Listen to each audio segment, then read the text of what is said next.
The election of 2004 began with a tense Democratic primary race. 10 candidates vied for the nomination. Senator Bob Graham of Florida and former Senator Carol Moseley Braun of Illinois withdrew before the primaries.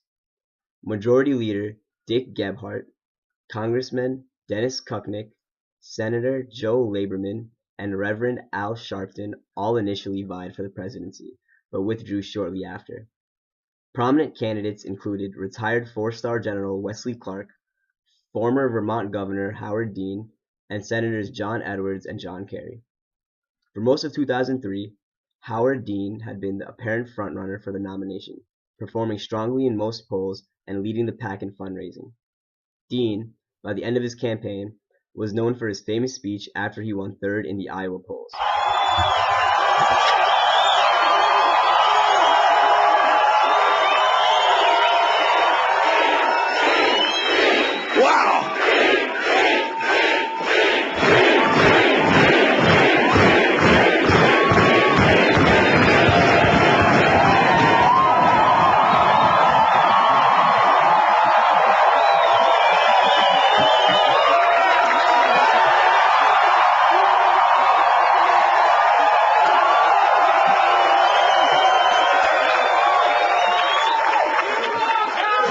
Well, you guys, you have already got the picture here. I was about to say, I'm sure there's some disappointed people here. You know what? You know something? You know something? If you had told us 1 year ago that we were going to come in third in Iowa, we would have given anything for that. And you know something? You know something? Not only are we going to New Hampshire, Tom Harkin, we're going to South Carolina and Oklahoma and Arizona and North Dakota and New Mexico. We're going to California and Texas and New York. And we're going to South Dakota and Oregon and Washington and Michigan. And then we're going to Washington, D.C. to take back the White House. Yeah! However, Kerry won the Iowa caucuses and the New Hampshire primary, which gave him enough momentum to carry the majority of the rest of the states. The primary election only consisted of a Democratic race, as incumbents George W. Bush and Vice President Dick Cheney had secured the Republican nomination. On May 3, 2003, Democrats met at the University of South Carolina in the first formal debate between the 9 challengers for the nomination. The candidates disagreed on the war against Iraq, health insurance, and even President Bush's tax cuts, but united in criticizing Bush's handling of the economy. These series of debates were notable in that a weak performance from Democratic candidate Wesley Clark hindered his campaign, while John Kerry dominated, immediately winning the New Hampshire primary against Howard Dean. Through these debates, Kerry solidified himself as the strongest force in the race for the Democratic nomination. There were no major contenders for the 2004 Republican Party presidential nomination, as George W. Bush announced his campaign for the presidency in mid-2003.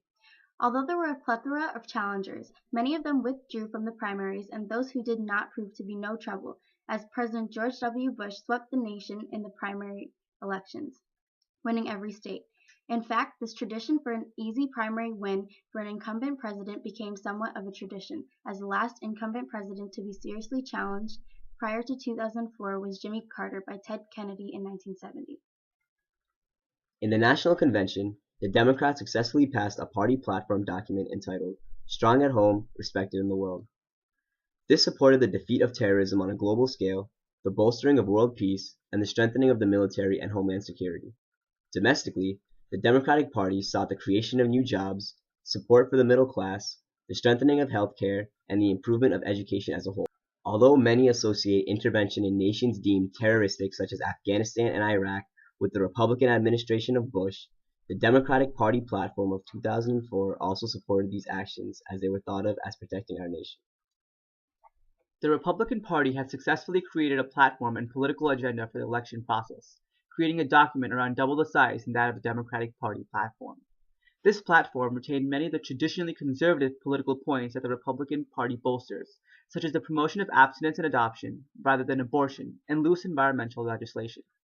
However, the main portion of the platform focused on foreign affairs and homeland security, as a result of Iraq and Afghanistan being major concerns at the time.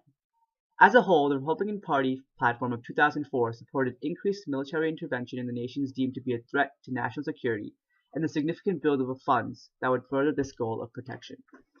On July 26 through July 29, 2004, the Democratic Party convened at the Fleet Center, also known as TD Bank, in Boston. Each end of the convention focused on a different theme, each either supporting candidate John Kerry's position or the party's platform as a whole.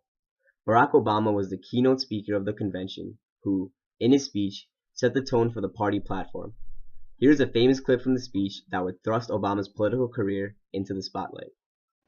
Well, I say to them tonight, there is not a liberal America and a conservative America. There is the United States of America. There is not a black America and a white America and Latino America and Asian America. There's the United States of America. The pundits like to slice and dice our country into red states and blue states. Red states for Republicans, blue states for Democrats. But I've got news for them too. We worship an awesome God in the blue states, and we don't like federal agents poking around in our libraries in the red states. We coach Little League in the blue states, and yes, we've got some gay friends in the red states.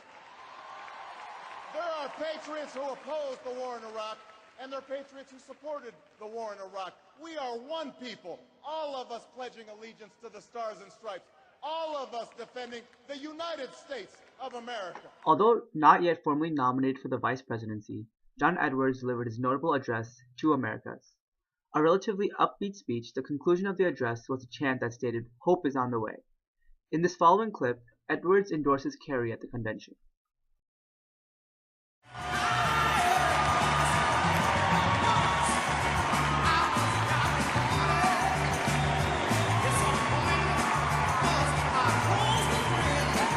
We hear a lot of talk about values. Where I come from, you don't judge somebody's values based upon how they use that word in a political ad. You judge their values based upon what they've spent their life doing. So when a man volunteers to serve his country, the man volunteers and puts his life on the line for others, that's a man who represents real American values.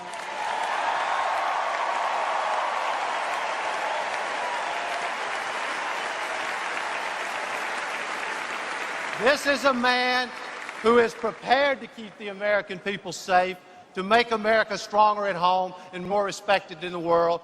John is a man who knows the difference between right and wrong. He wants to serve you. Your cause is his cause. And that is why we must and we will elect him the next President of the United States.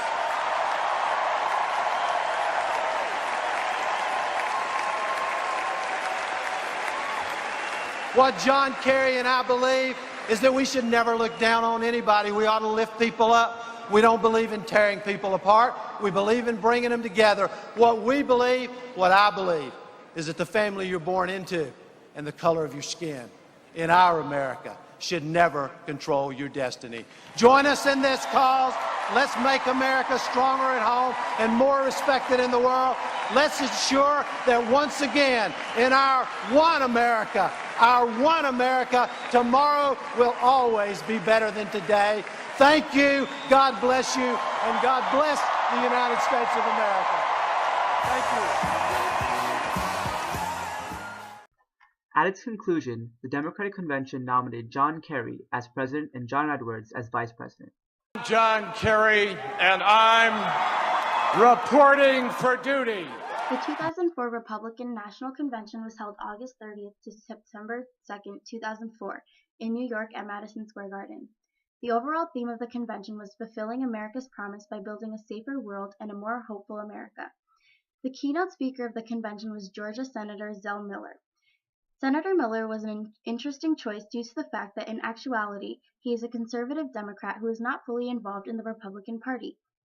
Throughout his speech, he denounced the current state of the Democratic Party, stating that he has lost faith in his party as a result of its loss of traditional values.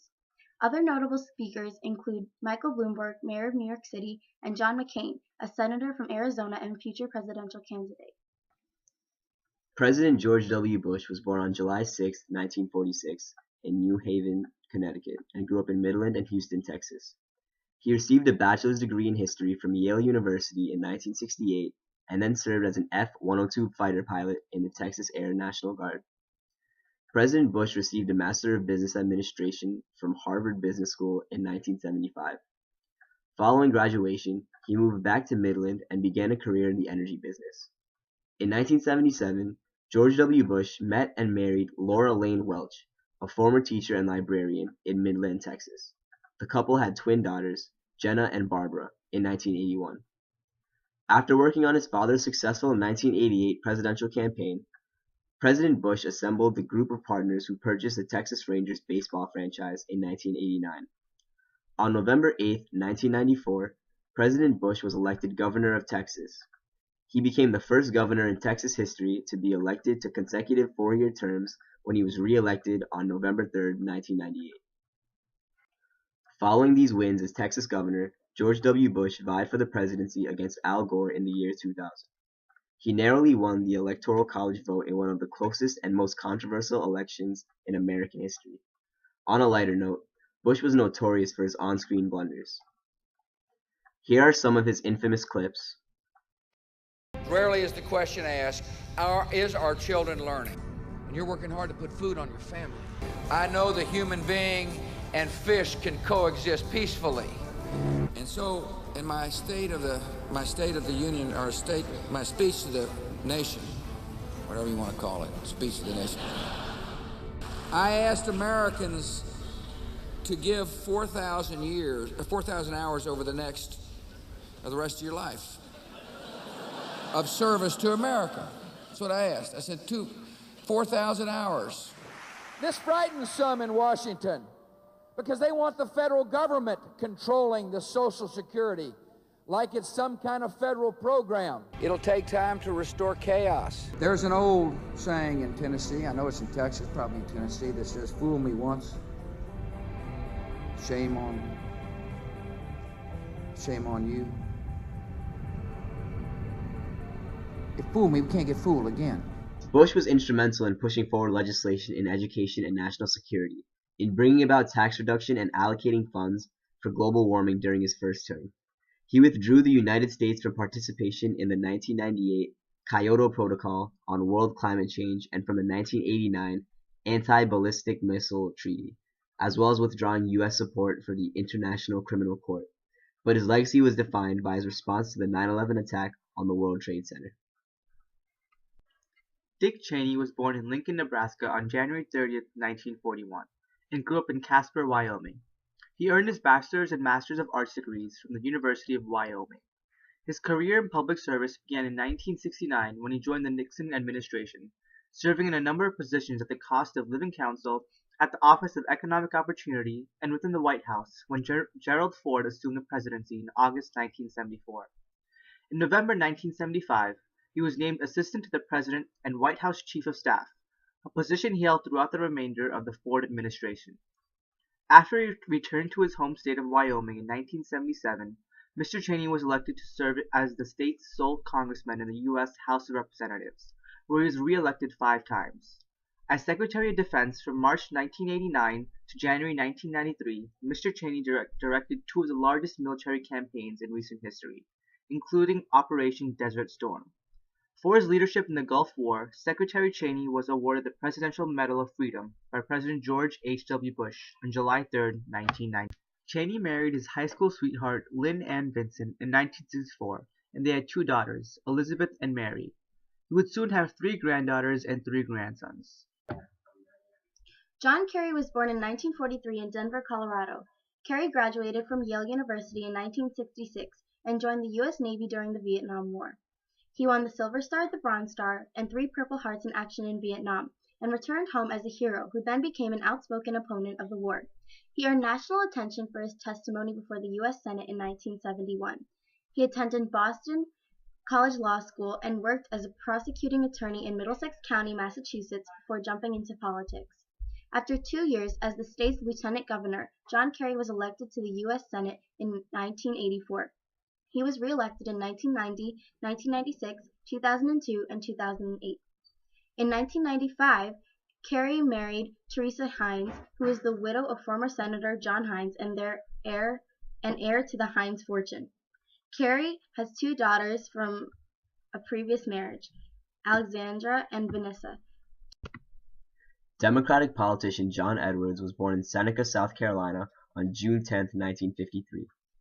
A football star in high school, John Edwards later attended Clemson University and North Carolina State University, earning a law degree from the latter.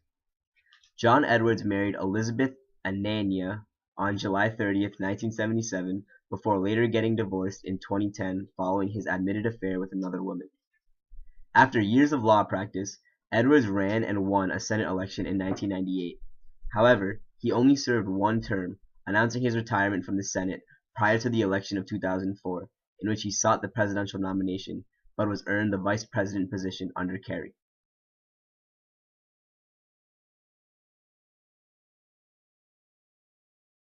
The election of 2004 was the first election after the devastating and heart-wrenching attacks on the World Trade Towers in 2001. On September 11th, 2 hijacked airplanes crashed into the centers, killing 2,800 innocent victims. This was the largest terrorist attack in American history, as well as the most publicized due to the new and advanced technology. Good evening. Today, our fellow citizens, our way of life, our very freedom came under attack in a series of deliberate and deadly terrorist acts. The victims were in airplanes or in their offices, secretaries, businessmen and women, military and federal workers, moms and dads, friends and neighbors. Thousands of lives were suddenly ended by evil, despicable acts of terror. The pictures of airplanes flying into buildings, fires burning, huge structures collapsing, have filled us with disbelief, terrible sadness, and a quiet, unyielding anger. These acts of mass murder were intended to frighten our nation into chaos and retreat. But they have failed. Our country is strong. A great people has been moved to defend a great nation. Terrorist attacks can shake the foundations of our biggest buildings, but they cannot touch the foundation of America. These acts shatter steel, but they cannot dent the steel of American resolve. America was targeted for attack because we're the brightest beacon for freedom and opportunity in the world, and no one will keep that light from shining. The attack was later confirmed to be carried out by terrorist organization Al-Qaeda and leader Osama bin Laden. The attacks invoked fear among American citizens as many began to question their safety within the U.S. During the election, both national conventions held moments of silence to honor those who passed in the tragic attacks. As one of the most significant events in American history, the 9/11 attacks shaped political thought and legislation for several years to come, including the controversial Patriot Act, which limited the people's First Amendment rights in order to increase national security. Bush at first seemed detached from the incident, but then later appealed to the American public with his famous Bullhorn speech. Thank you all. Get him, George!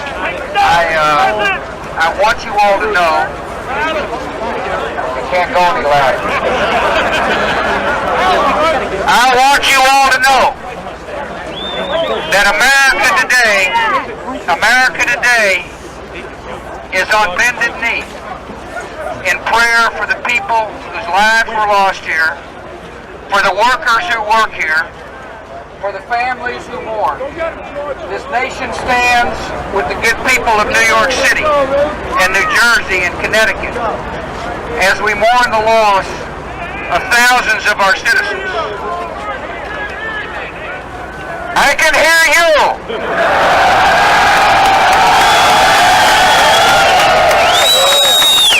I can hear you, the rest of the world hears you, and the people who knock these buildings down will hear all of us soon.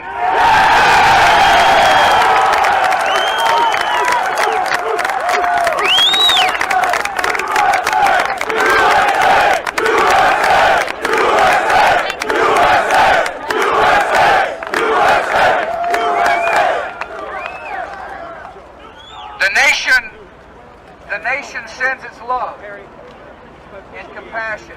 God bless America! To everybody who is here. Thank you for your hard work. Thank you for making the nation proud. And may God bless America.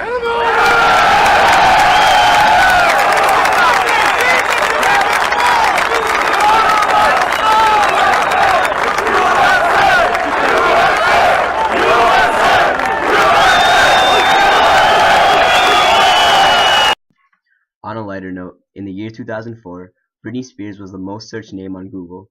Von Dutch trucker hats took the fashion world by storm. The Super Bowl scandal involving Janet Jackson and Justin Timberlake occurred, and the extremely popular Motorola Razr was released in the later portion of the year. The top box office film was Shrek 2, and 2004 was the first year Facebook was originally released. Around the world, the Summer Olympics were held in Athens, Greece, and a major earthquake measuring 9.3 on the Richter scale created immense tsunami waves that hit India, Sri Lanka, Indonesia, and several other countries, killing hundreds of thousands. Shaping the political and popular atmosphere during 2004 were the ongoing happenings in various Middle Eastern nations. The uncovering of the systematic torture of Iraqi prisoners at Abu Ghraib, in addition to the CIA's admission that there was no imminent threat of WMDs, mobilized many against the Iraq cause. The war in Iraq and Afghanistan would continue to shape American foreign policy for years to come. 3 debates were held between Republican incumbent George W. Bush and Democratic candidate John Kerry, the major candidates, and 1 debate was held with their vice presidential running mates, incumbent Dick Cheney and John Edwards. The first debate was held in the Convocation Center of the University of Miami in Coral Gables, Florida, and is considered to be the most memorable out of the 3. The debate primarily revolved around the issues of terrorism, foreign policy, and homeland security.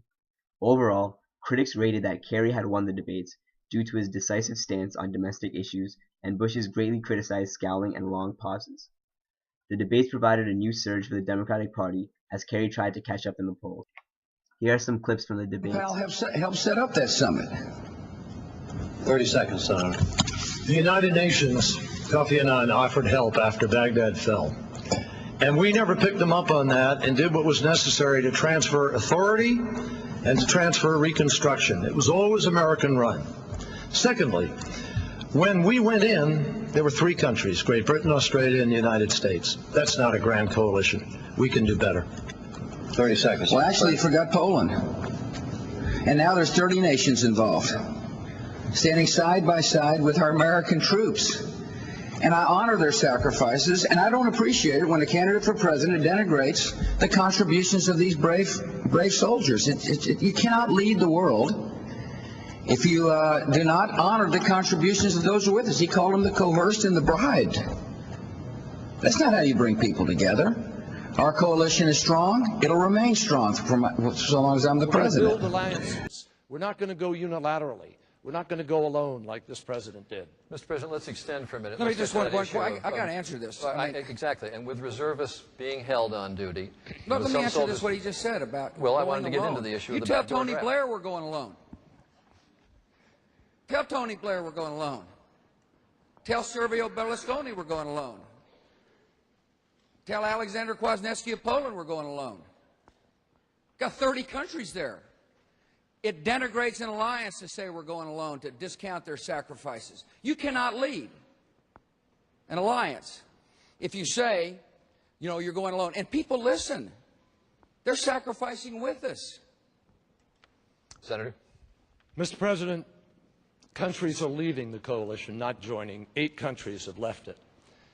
If Missouri, just given the number of people from Missouri are in the military over there today, were a country, it would be the 3rd largest country in the coalition, behind Great Britain and the United States. That's not a grand coalition. 90% of the casualties are American. 90% of the costs are coming out of your pockets. I could do a better job. My plan does a better job. And that's why I'll be a better commander-in-chief. These 4 years have brought moments I could not foresee and will not forget. I've learned firsthand that ordering Americans into battle is the hardest decision, even when it is right. I have returned the salute of wounded soldiers who say they were just doing their job. I've held the children of the fallen who are told their dad or mom is a hero, but would rather just have their mom or dad. I've met with the parents and wives and husbands who have received a folded flag. And in those military families, I have seen the character of a great nation. Because of your service and sacrifice, we are defeating the terrorists where they live and plan, and you're making America safer. I will never relent in defending America, whatever it takes. I'm George W. Bush. I'm George W. Bush, and I approve this message. In which direction would John Kerry lead? Kerry voted for the Iraq War, opposed it, supported it, and now opposes it again. He bragged about voting for the $87 billion to support our troops before he voted against it. He voted for education reform and now opposes it. He claims he's against increasing Medicare premiums, but voted 5 times to do so. John Kerry, whichever way the wind blows. Here are famous Bush posters from the campaign.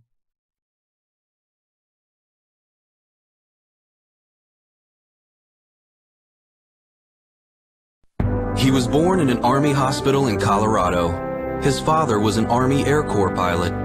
His mother, a community leader. He went to college at Yale and volunteered to serve in Vietnam. The decisions that he made saved our lives. When he pulled me out of the river, he risked his life to save mine. In combat, he earned the Silver Star, the Bronze Star, and 3 Purple Hearts. Then he came home determined to end that war. For more than 30 years, John Kerry has served America. As a tough prosecutor, he fought for victims' rights. In the Senate, he was a leader in the fight for health care for children. He joined with John McCain to find the truth about POWs and MIAs in Vietnam. He broke with his own party to support a balanced budget. Then in the 1990s, cast a decisive vote that created 20 million new jobs, a lifetime of service and strength. John Kerry for president. I'm John Kerry, and I approve this message. Once again, George Bush is misleading America. John Kerry has never called for a $900 billion tax increase. He wants to cut taxes for the middle class. Doesn't America deserve more from its president than misleading negative ads? John Kerry will crack down on the export of American jobs, get healthcare costs under control, and cut the deficit. I'm John Kerry, and I approve this message because we need to do what's right for America's economy. John Kerry, a new direction for America. These were famous posters used by Kerry during the campaign.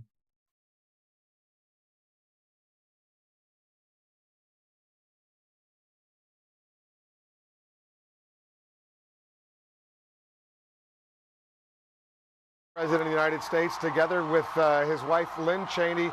The grandchildren are there as well. Liz Cheney is there, as well as Mary Cheney is there. The entire family up there on the podium, together with the Vice President and Lynn Cheney. They're getting a tumultuous reception from the crowd at the Reagan Center here over there in Washington, D.C.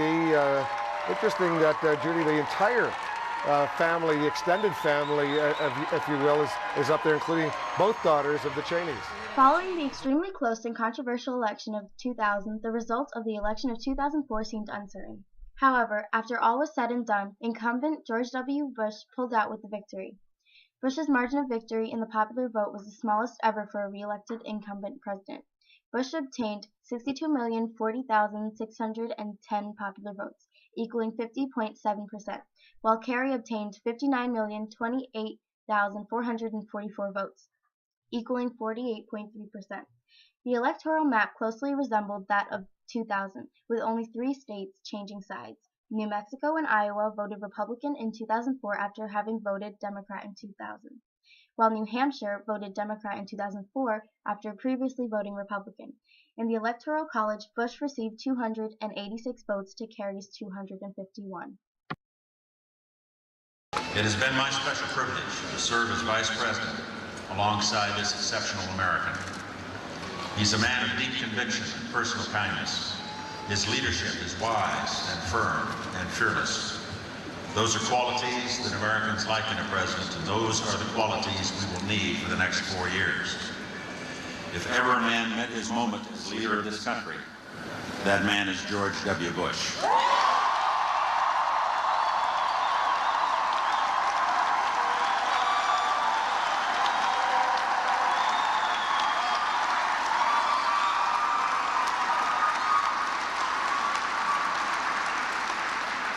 Ladies and gentlemen, I give you the President of the United States.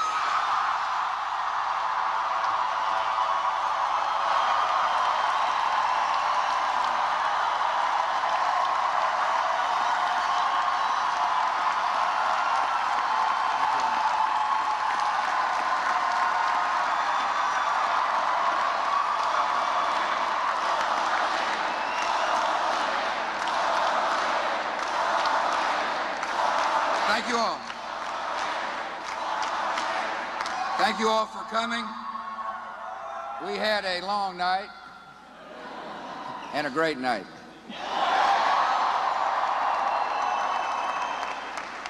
The voters turned out in record numbers and delivered an historic victory.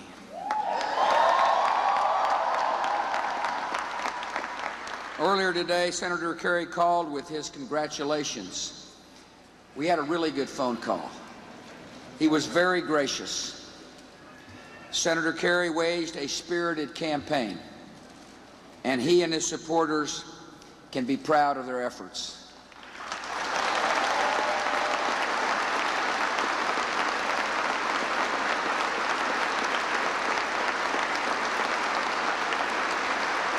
Laura and I wish Senator Kerry and Teresa and their whole family all our best wishes. America has spoken, and I'm humbled by the trust and the confidence of my fellow citizens. With that trust comes a duty to serve all Americans, and I will do my best to fulfill that duty every day as your president.